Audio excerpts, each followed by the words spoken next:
Ignition sequence start. All engines are running. We have taken tremendous steps. We choose to go to the moon before this decade is out. We have achieved the earth-shaking, the breathtaking, the groundbreaking, One small step for man. and left a mark in the heavens. Our successes build one upon another and amplify what is possible. The dawn of Orion. It's time we take the next great leap. We're building the next chapter of American exploration, returning to the moon to stay, so we can go beyond to Mars, to expand what's possible and further our understanding. The architecture for these missions is already taking shape. We will go with new systems, bold designs, and a sustainable mission. You can hear it, taste it, touch it. We are going. We are training, testing, pressing our pioneering spirit into every component, defining our resolve with every line of code, and securing our success with every welcomed partnership. This is not hypothetical. This is not about flags and footprints. This is about sustainable science and feeding forward the advance of the human spirit. Because we are the pioneers, the star sailors, the thinkers, the visionaries, the doers. And because we stand on the shoulders of giants to go farther than humanity, we will add our names to the rolls of the greatest adventurers in history. Every day, every mission, we advance.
America's space station.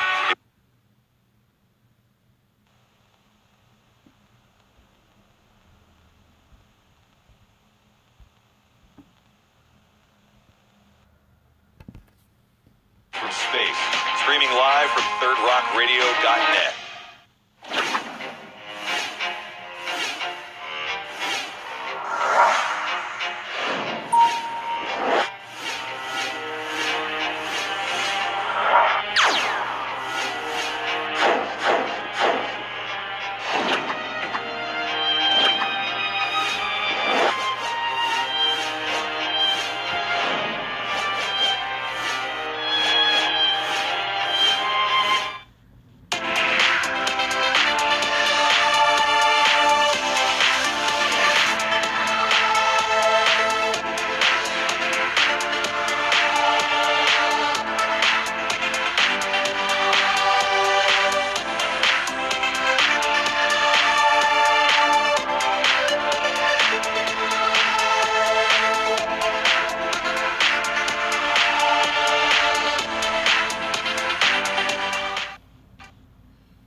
Ignition sequence start.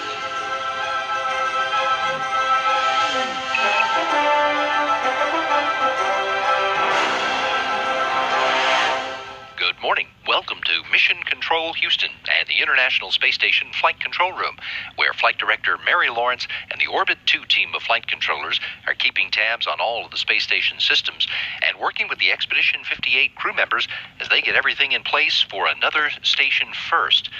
On top of their usual work with science experiments this week, Commander Oleg Kononenko and flight engineers Anne McLean and David St. Jacques have been busy getting everything in place for this weekend's expected arrival of the first commercial crew vehicle to launch to the station from an American launch pad.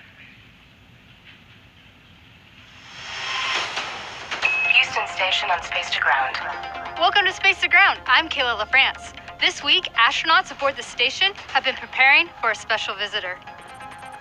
NASA and commercial crew provider SpaceX are getting ready for the March 2nd launch of the Demo 1 uncrewed test flight to the International Space Station. The SpaceX Crew Dragon spacecraft will launch on a Falcon 9 rocket from the historic launch complex 39A at NASA's Kennedy Space Center in Florida. This uncrewed test flight will be the first time a commercially built and operated American rocket and spacecraft designed for humans will launch to the International Space Station. Dragon will spend about 5 days attached to the space station until March 8th, when the spacecraft will return to Earth. Be sure to tune in to NASA TV on March 2nd to watch full coverage of the launch of the Falcon 9, starting at 2 a.m. Eastern. Then tune in again the following day, March 3rd, to watch the rendezvous and docking of the SpaceX Crew Dragon spacecraft to the International Space Station. That docking is scheduled at 6 a.m. Eastern. Station crew members spent time this week immersed in virtual reality as part of the Vection experiment. Vection, a Canadian science experiment, will assess how crew members judge distances and process their own movement while they are immersed in a virtual reality environment. This research hopes to determine how visual motion perception, perceived orientation, and the ability to estimate distances changes between Earth normal, 1G, and the microgravity environment. The knowledge gained through this study will help design safer methods of movement around the International Space Station, and it could also help future astronauts land small spacecrafts on lunar and planetary surfaces. This week's question comes from Grace Ritter 6, who wanted to know, how do astronauts keep clean in space? Since water does not flow in a zero-gravity environment, astronauts cannot wash their hands or bodies under a faucet like we do on Earth. This means that there are no sinks or showers on the space station. So to keep clean, the astronauts use wet towels and a little soap to wipe their bodies. When it comes time to wash their hair, astronauts will use a waterless shampoo. Keep sending in your questions using the hashtag #SpaceToGround. We'll see you next week.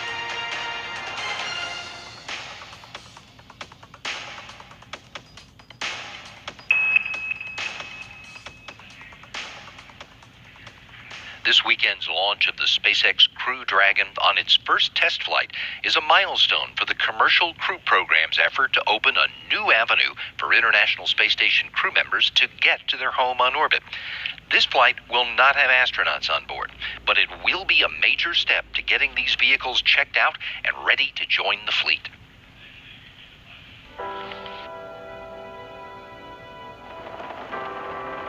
So we're going to have an orbital flight test, a test without the crew in it of each vehicle, and then we're going to have the first flight with crew in them to prove that these systems are ready to fly people to space. These demonstration missions are important for astronaut safety because, the folks around here that I work with, we all ask ourselves, would we be comfortable flying our own family on board this vehicle? And the answer has to be yes. And so because of that, we need to make sure we test these as much as we can. Since we're dealing sort of with a new generation of people who are putting human space vehicles together again, I think it's important to press upon them every day that there is not a day where their attention can waver. We can test them down here on Earth. We can put them in vacuum chambers and acoustic chambers and, do thermal tests on them. But there's nothing like going up and putting them in the real environment. That will give us a lot of insight on the vehicle performance, the functional systems, even the abort system will be active on that vehicle. So that's why these initial test flights are so important, is because you need to see it's not just the hardware, it's also the software, it's the people, it's the procedures, it's the whole thing coming together. Boeing's supposed to land on land, SpaceX is supposed to land in water. Those are two hugely different environments, so there's a little bit of interest in the survival equipment that's located in the spacecraft as well, where that's going to be, how that's going to work. This is a really critical aspect of the NASA job, is to continue to have that dialogue with the contractors about, well, why did you do that? Why was that safer? This is someone's family member, husband, wife, uncle, aunt. It's not an option to not be successful. We have to be successful.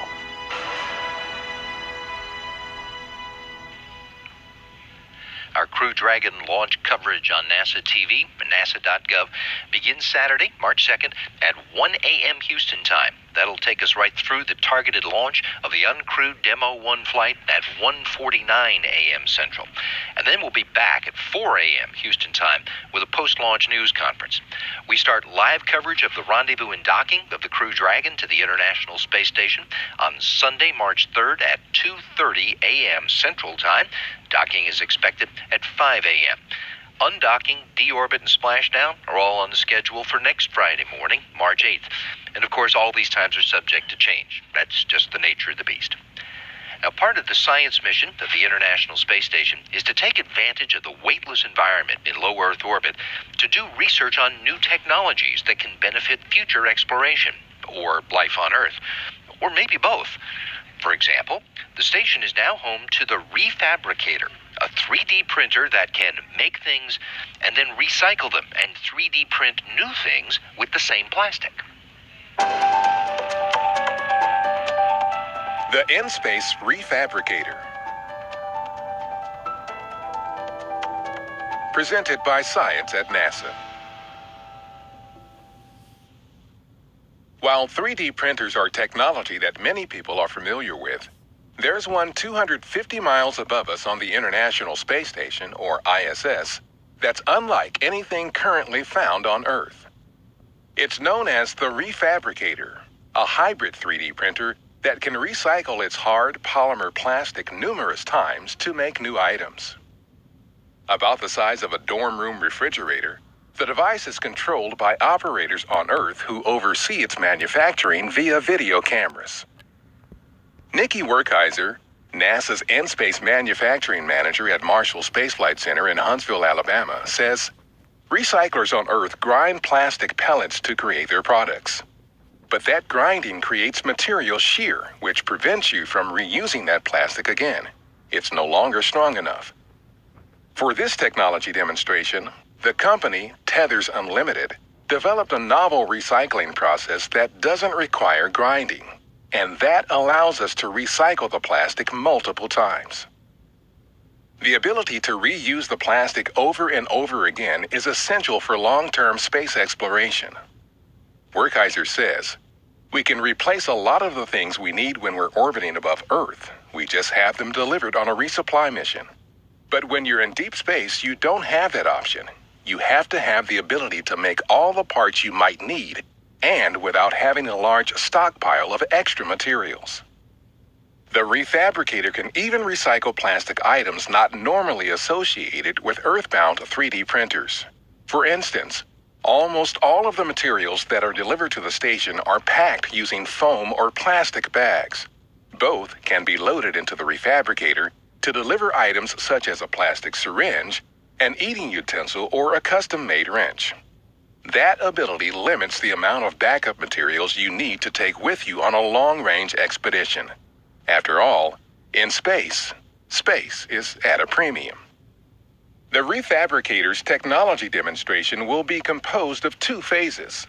During each phase, the refabricator will perform 7 cycles of recycling and printing parts while on board the ISS. All of the items printed by the refabricator will eventually be sent back to Earth for testing and analysis to determine the effects of repeated recycling on the material properties of the plastic. Werkheiser notes, "I'm very excited about this technology both in space and back on Earth. I can envision a day where you go to the grocery store and drop your water bottles and plastic bags into a refabricator, and then select your new phone case or a kitchen gadget or the raw filament that you can use in your 3D printer at home." For more science from the International Space Station, go to www.nasa.gov/ISS-science. For more information about how the promise of future exploration is transforming today's technology, visit science.nasa.gov. Being the hands in hands-on science is just a part of the job for the International Space Station crew members. The astronauts and cosmonauts also spend some of their time sharing the experience of being in space with us Earthlings. During the year of education on station, some of the astronauts worked on a series of demonstration videos to help students learn about key scientific concepts, as Mark Vande Hei did when he focused on Newton's third law of motion.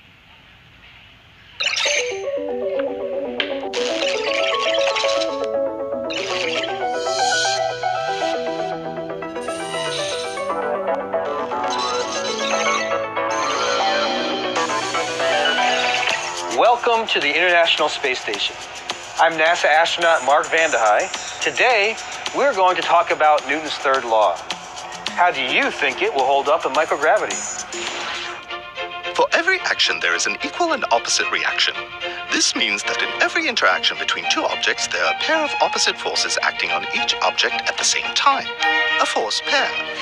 You can see that there are many examples on Earth.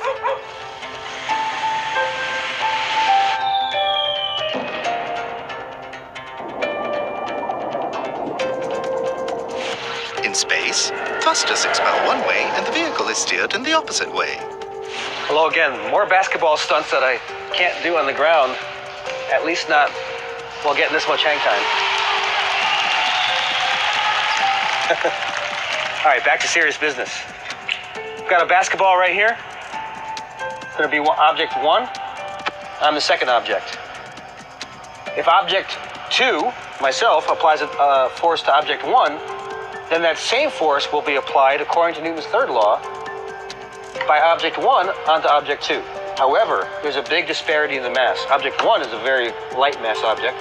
Object 2, myself, is a larger mass object. So, I'm going to try to make myself about the same shape as this ball. See how that works for us. And I'm going to apply that force. You saw that force applied to the ball made it accelerate quite a bit. It really didn't accelerate me much at all. Newton's third law again, but this time we're going to use 2 similarly massed objects. Joe and I have about the same mass, so Joe, get into a ball. I'll do the same. I'm going to face you this way so that I don't throw you into something you can't see. All right. Now I'm going to get into a ball behind Joe, and I'm going to apply a force to him.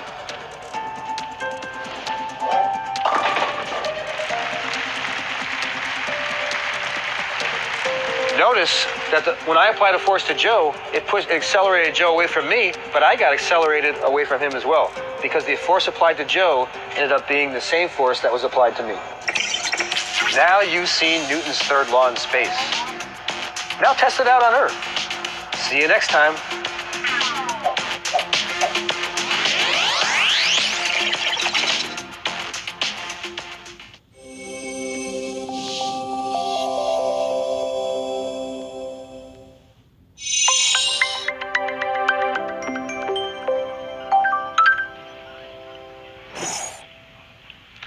Along with scientific research and promoting international cooperation and commercial participation in space, the International Space Station mission is designed to enable missions of the future, the ones that'll take human explorers into deep space. The Flight Analogs project of NASA's Human Research Program contributes to the preparation for these missions by simulating the confinement and isolation of a ship in space to learn what it'll take to support crews on extremely long missions. The 5th Human Exploration Research Analog campaign is underway right now here at the Johnson Space Center. Here's a look inside the habitat they're using so you can see what supports 4 volunteers during a 45-day long test.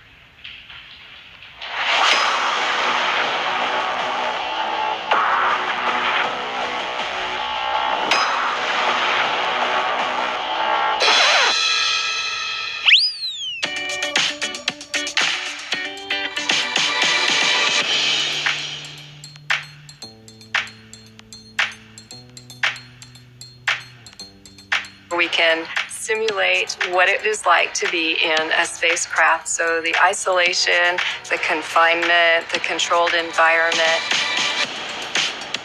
The research investigations are aimed at answering some of the questions that we need to answer before we send people on those extremely long duration missions, such as to an asteroid or to Mars. It's probably about the size of, I'll say maybe a 1-bedroom apartment that's not terribly luxurious. But on the other hand, it emulates what you might see in a spacecraft. A lot of the things that you have on the first floor are things like workstations. You know, some of the computer and some of the simulation devices are on the first floor. We have a lot of capabilities for performing different kinds of experiments. The second floor, it's kind of like your living room. There's a table that the crew members can sit at and eat their meals. All of our food right now is coming from the Johnson Space Center Food Lab, which means it's the same food that goes to the International Space Station. There's also a capability for them to play videos or to watch movies. We have a couple of exercise devices, a bicycle in particular, and then we also have some free weights. We find that a lot of our crew members will also do some calisthenics, some stretching, maybe some yoga. So there's a tiny little place for them to be able to do that. The final level, if you will, is really not a full story. It's really the sleep quarters. It's bigger than a pup tent. Each crew member has his or her own sleep quarters. It's actually very cozy, very comfortable. The hygiene module has a flushing toilet. We have a stand-up shower with hot and cold running water, and we also have a sink with hot and cold running water. The final element of the module is a very small module that is an airlock. And we do isolate or subdivide the crew such that 2 crew members will go into the airlock, and that is where they'll do their virtual reality EVAs from.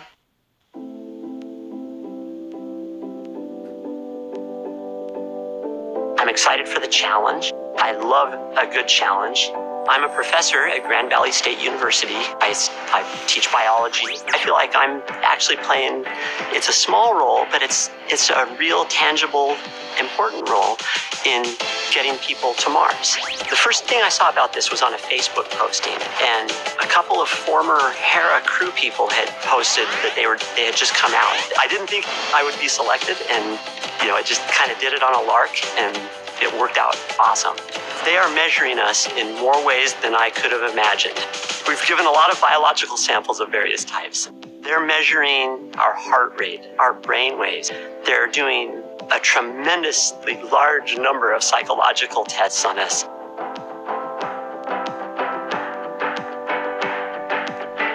this mission, the crew members are going to an asteroid. So while they are on their way to the asteroid, they are going to practice their flying skills once they get to the destination. They're also going to be conducting some virtual reality EVAs. So on the way there, they're also practicing those skills. We have the housekeeping tasks for them. We have maintenance types of tasks. A primary purpose for the mission controllers is really to ensure the safety and well-being of the crew members who are inside the Hera, to make sure that everything is going well. But it's really also to, as much as possible, to keep all of the scientific investigations happening as they're scheduled on time, to answer any kind of questions. We provide some input, a newspaper, if you will, electronically to the crew members in their, I'll call it their morning mail. Not allowing the internet access really does allow us to keep the crew members really engaged in the mission and not to be, concerned about things that are going on in the outside world. The one little luxury, if you will, that they have is approximately once a week, we schedule them for a private family conference. So a telephone call that is patched in on a private phone line. We do plan to keep the Hera operating for at least another 4 or 5 years. The 45-day missions, we're always going to be looking for qualified crew members to be able to come and join us and participate in the research studies.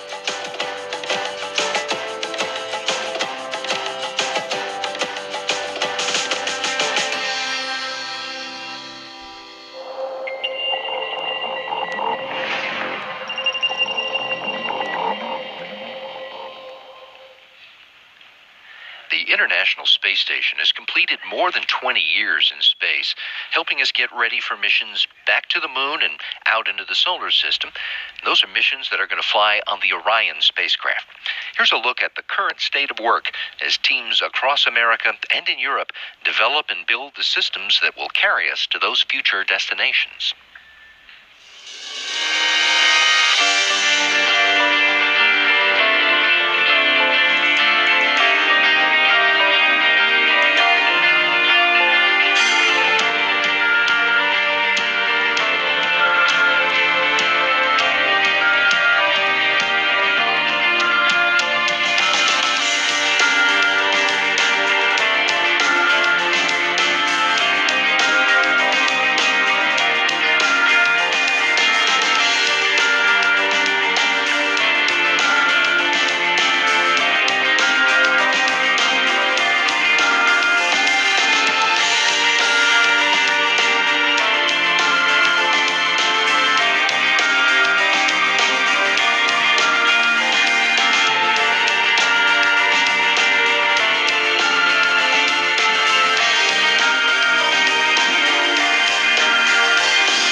developing the vehicles that will take humans out into space. SpaceX and Boeing are building the vehicles that will take crews to the International Space Station, where we'll learn about how to live in space on those future missions. Here's a look at a feature that'll help us see what those future missions of discovery will look like.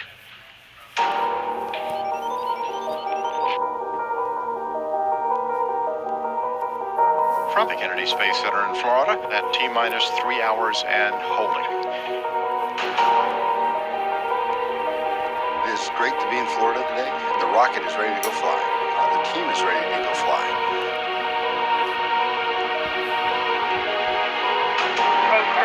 Not only for our expanded knowledge of the universe, but for the improvements you have contributed to on Earth. Have an excellent mission and Godspeed. Crew ingress and work at this time. Amen.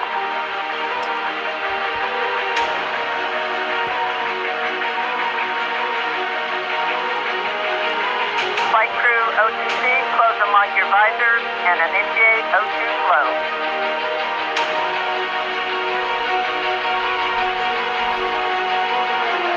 T-minus 10, 9, 8, 7, 6. All the engines up and burning. 2, 1, 0, and liftoff.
Dragon has its first ever test flight to the International Space Station.